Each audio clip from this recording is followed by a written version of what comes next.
Hi guys, it's Ruth here for Property Sisters UK for our channel, and I want to welcome, it does say Claire Norwood on the screen, but it's actually Helen Chorley, and welcome Helen Chorley. Helen Chorley is an angel investor and she's been working in banking for 30 years, left the banking sector a little while ago and now is full on property development investing. So we're talking today just purely about her predictions for the property market in the UK. And I understand, it is really, really difficult to give a prediction. I mean, who could have predicted, the virus for this year? If you go back to the beginning of the year and looked at all the predictions, no one got it right? So yeah, let's kick off with you, Helen. What do you think? What are your predictions for this year? Well, I will start off by saying that I was on a panel discussion, I think it was May of this year, it might have even been before that, and they asked us then, like, where do you think the property market will be in a year's time? And I am ever the conservative, so take what I say with a huge pinch of salt. I say that to everybody about everything you hear in property, and I was the one that was like, no, I think we're going to be down because of the economic kind of factors that we had at the time. And that was actually, we were in COVID then, but I don't think we knew how long it was going to go on.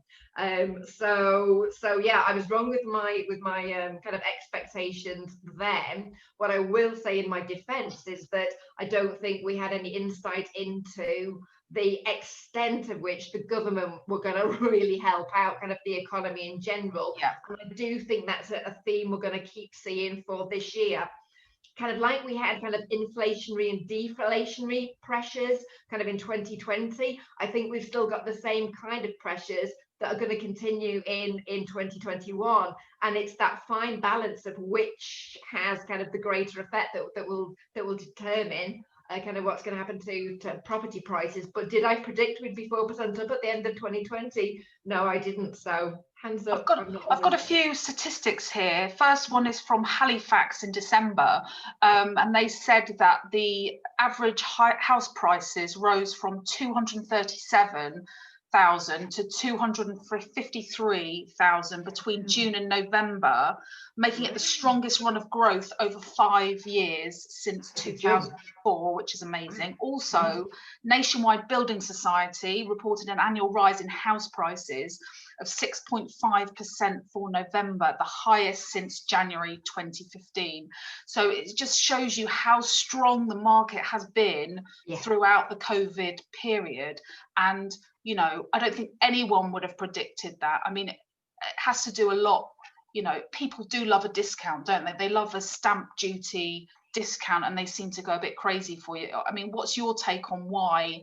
I mean, we had a number of factors there, and I think people began when kind of all the transactions did stop, and we had a massive stop to them. Even like land registry shut right for a while, so you did have all that pent up demand. And then as soon as you saw lockdown 1 over, God, and we didn't even know it was 1 at the time, then all that pent up demand came in and prices popped up. They called it the Boris bounce, didn't they? Remember, I had people making me stupid offers for my flat in Zone 1 London. So now I'm wondering if I should have taken them. That's a different story.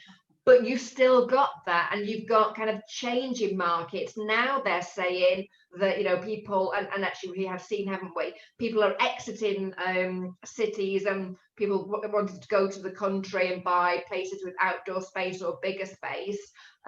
So I think you'll continue to see that. I don't think that means that kind of inner London is dead or inner cities are dead at all. There might just be a kind of dip in demand for those, but I still think that pent up demand and that people have really had time to kind of reassess what they're doing, where they are, that work-life balance. And I think that's going to keep demand going, certainly up till March. The end of March is the pivotal kind of point for 2021. That's when kind of all the changes as we know them at the moment, and who knows what will actually materialize, but that's when those changes come in. The stamp duty holiday is supposed to be finishing.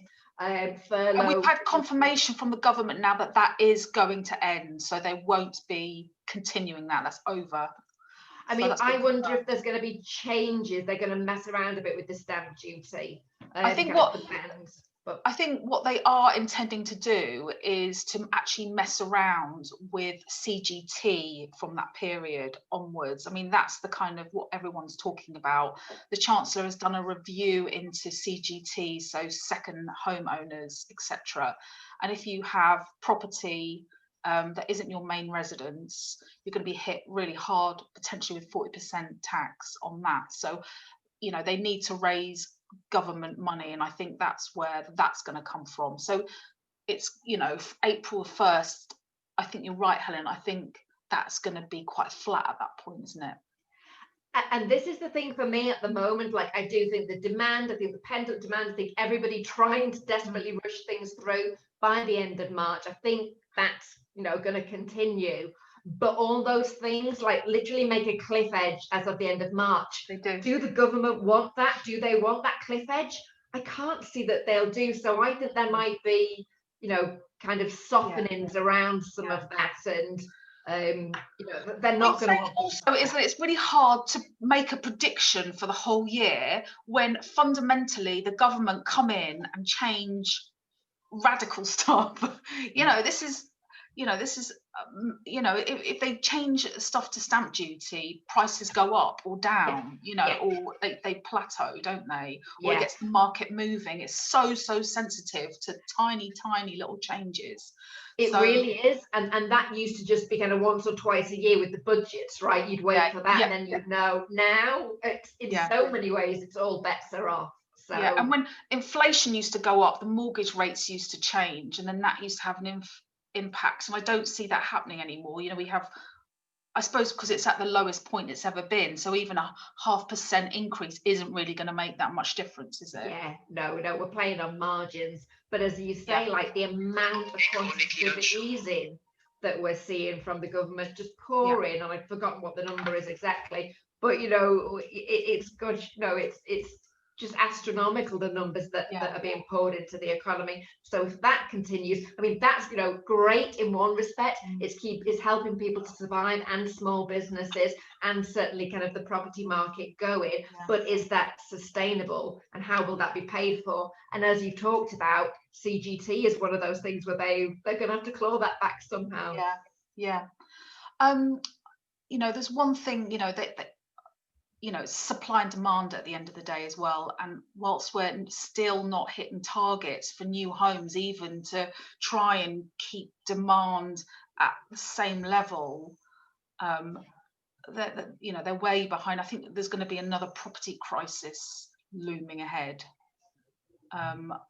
You know, I think in a few years to come, because, you know, obviously we can't make any more property in London apart from the odd bit airspace, etc. There's just no more land to build on. So you know, looking into the future, you know, 5-10 years, we have got a bit of a crisis on your hand. And, you know, people holding on to property in central London, I think is a good investment strategy as well, because you just won't be able to buy it at the rates they are at the moment. So exactly, and like you say, that's a fundamental principle of supply and demand. And that's certainly kind of what I'm looking at, and the things kind of that I assess to look at kind of where I see things, you know, like stamp duty ending, if it ends in the context that it is, will reduce demand. You know, if furlough ends, will reduce demand. Overseas buyers, you know, there's a kind of not a penalty, but the price is effectively going to go up for them. That will reduce demand. I mean, there are lots of stuff that are on the supportive side as well. Like, we know what's happening with Brexit now, so that is some uncertainty from the market removed. You know, kind of the speed of transactions is certainly going up. And as I say, actually, I've just been chatting with an institutional investor saying there's a lot of institutional money and a lot of kind of funds and pension funds like looking at the housing market as a kind of an asset sector in and of itself, which is going to be supportive for prices. So it's just how all those things balance out, isn't it? Yeah, that's fantastic, Helen. Really appreciate your time today. You know, it's been fascinating as ever chatting to you, and I look forward to looking at this video at the end of the year and seeing where we are. I mean, okay, final. I mean, I think it's going to go up. I'm going to chuck out 5% property prices as an average across the whole country. Are you up or down? Ever conservative, Captain Cautious, as John Howard calls me. I'm saying down. In my heart, I hope up. But I'm gonna say small down. I don't think we're going to get the crash that I actually wondered if we were going to have this year, and it's not materialized. And I don't see a crash per se. Yeah, I'm going to go slightly down. Good. So we'll come back to at the end of the year. We'll have a little sportsman's 10 quid bet on this, Hels. Yeah. So yeah, and I'll see you back in December, and we'll see who's right. Yeah. Do it. See you guys.